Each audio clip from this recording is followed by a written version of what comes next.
بسم اللہ الرحمن الرحیم۔ السلام علیکم ورحمۃ اللہ وبرکاتہ۔ الحمدللہ، آج ہمارا اردو زبان کا 7واں سبق شروع ہو رہا ہے۔ ورزش انسان و حیوان سب کے لیے مفید ہے۔ وہ اعضاء کی قوت اور جسم کی صحت کو برقرار رکھتی ہے۔ جب اعضاء بیکار رہتے ہیں تو ان کی قوت روز بروز زائل ہونے لگتی ہے۔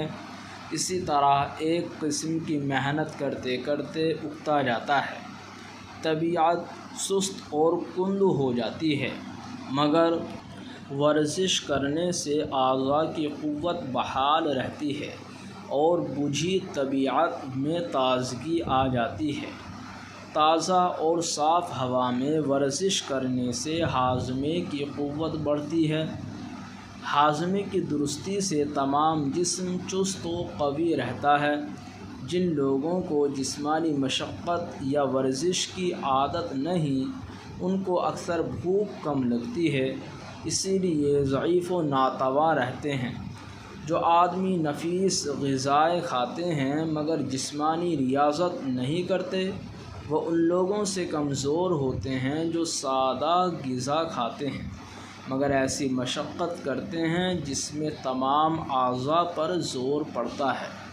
کاشتکار اور مزدور اسی سبب سے زیادہ مضبوط اور طاقتور ہوتے ہیں کہ وہ اپنے پیشے کی ضرورت سے کشادہ میدان کے اندر جسمانی محنت میں مصروف رہتے ہیں۔ غرض 100 دوا کی ایک دوا ورزش ہے۔ دوا کوئی ورزش سے بہتر نہیں، یہ نسخہ ہے کم خرچ بالا نشیں۔ ورزش جسمانی محنت کرنا، مفید فائدہ مند۔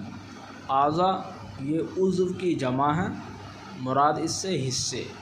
قائم برقرار، زائل ختم ہونا۔ ہاضمہ ہضم کرنے والی قوت، قوی طاقتور۔ جسمانی جو بدن سے تعلق رکھنے والی ہیں۔ مشقت محنت، ضعیف کمزور، ریاضت محنت، کشادہ کھلا ہوا، مصروف مشغول، بالانشی اونچا۔ الحمدللہ، آج کا ہمارا سبق مکمل ہوا۔